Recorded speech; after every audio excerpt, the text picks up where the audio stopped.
1941 году германские войска предприняли мощное наступление на Ленинград. 8 сентября немцы перерезали железную дорогу Москва-Ленинград, взяли Шлиссельбург и окружили Ленинград с суши. Начались кровопролитные бои на Пулковских высотах и южных окраинах города. 9 сентября в Ленинград прибыл Георгий Жуков. Отстранив от командования Ворошилова, он отменил все приготовления к сдаче города. Было приказано защищать Ленинград до последнего человека. Опасаясь больших потерь при штурме, Гитлер приказал начать долговременную осаду. Он сказал: «Этот город надо уморить голодом, перерезать все пути подвоза, чтобы туда мышь не могла проскочить, нещадно бомбить, и тогда город рухнет, как переспелый плод».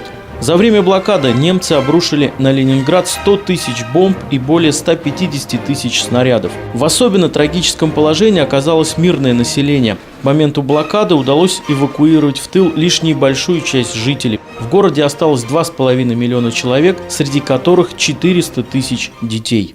Когда сгорели бадаевские склады, собственно говоря, ведь в истории впервые стало известно, что там запасов было мало совсем. Вот. Потом было много беженцев в Ленинград. Из Прибалтики же беженцы были, поэтому город-то кормили военных, которые там нас защищали. Да плюс еще все эти беженцы. Это естественно, что народу было много. Да и вот, когда сгорели склады, там, где горел сахар, земля стала мягкой, как творог. Может быть, ее разводили, я не знаю. Но она была темная, как шоколад. Вот темный шоколад горький, и мягкая, как вот из консистенции, как будто творог. И он был сладкий. Что добавляют туда, я не знаю. Но я знаю, что мама однажды нам купила, не принесла, а купила там, принесла. И вот мы, значит, такие были довольны, что сладкое нам попалось. Самой тяжелой оказалась первая блокадная зима. Потом уже все ослабли от голода, 125 грамм хлеба, и все. И не стали ходить в бомбоубежище. А у нас там был сосед, полуподвальное помещение. И вот все собирались туда. Как бомбежку, все соберемся. И все уже говорили так: ну, умрем так все вместе здесь. Со страшной неумолимостью надвигался голод. С 20 ноября ежедневная норма хлеба для рабочих составляла всего 250 грамм. Для служащих, иждивенцев и детей вдвое меньше. По свидетельству блокадников, эта пайка хлеба представляла собой маленький кусочек, состоящий из отрубей и небольшой части муки. Очень страшно было видеть картину, когда везли хлеб к магазину. Вот, допустим, в каком-то фанерном ящике везут хлеб. За этим хлебом бежит целая толпа. Во-первых, запах прельщал. Во-вторых, мало ли, вдруг упадет какая-то крошка. Я не знаю, где мама как-то достали муки, вот такой вот пакетик маленький, вот, из бумаги свернутой. Так, значит, делали так. Вот такая кастрюля стояла на этой буржуйке.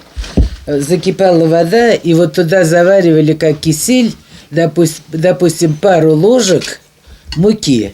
И мы пили вот не просто, а вот эту воду. И подсаливали ее слегка, соль у нас как-то была. Вот. И вот этот вот хлеб вот делили, вот, допустим, вот делили вот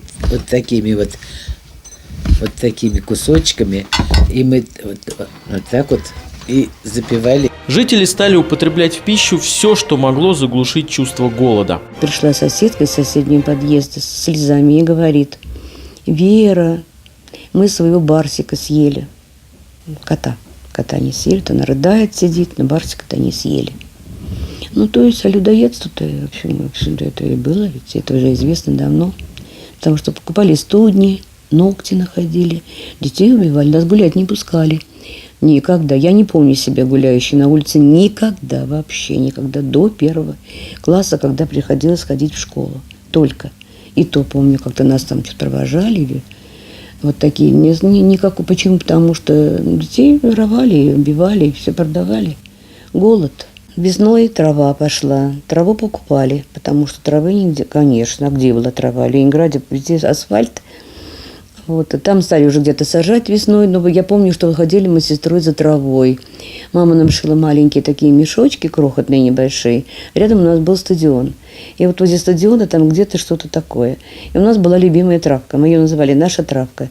Это называлась, травка, это, значит, гусиная трава, трава мурава. И мы ее ели сырую, там, если мы где-то ее находили, то мы ее ели. И вот однажды мы с ней пошли, и у нас какие-то два здоровенных парня отняли вот эти мешочки.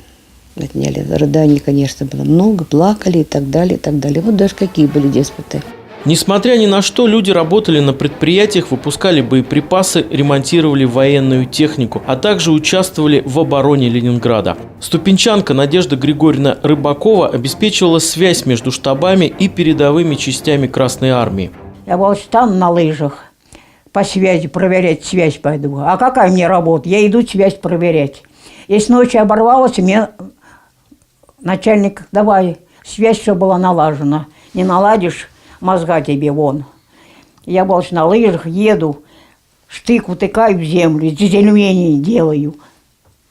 Еще нету, еще. Проезжаю, потом там аукается. Ну, иду, станут откликаться. Ну вот, у нас позывные было Ландыш, Киев, Незабудка. Весной 1942 года после таяния снега в городе было обнаружено 13 тысяч трупов. Самым страшным было участие в санитарных дружинах, очищающих Ленинград от умерших во избежание эпидемий. 3 малого и я 4. Ну вот, начали ходить по подъездам. Открываем квартиру. 1 мертвый, другой мертвый, 3 мертвых. Вот так я подожду, посмотрю, ой, молодой, ой, молодая. Мне душа болит, вот так вот думаю, им только жить бы. И мы оттуда, значит, в окно, балкон мало было, окна вышибали, краном поднимали туда, и это, как называется, ковшик такой, и клали мертвых туда мы. Ну вот и их увозили. По официальным данным, от голода во время блокады погибли 642 тысячи человек. Однако есть оценки, что на самом деле потери были выше, до 850 тысяч человек. 24 января 1944 года силами Волховского и Ленинградского фронтов было предпринято наступление, в результате которого была полностью снята блокада. В городе к этому времени осталось в живых 560 тысяч жителей, в 5 раз меньше, чем в начале блокады. 880 дней и ночей продолжалась самая кровопролитная и героическая осада в истории человечества.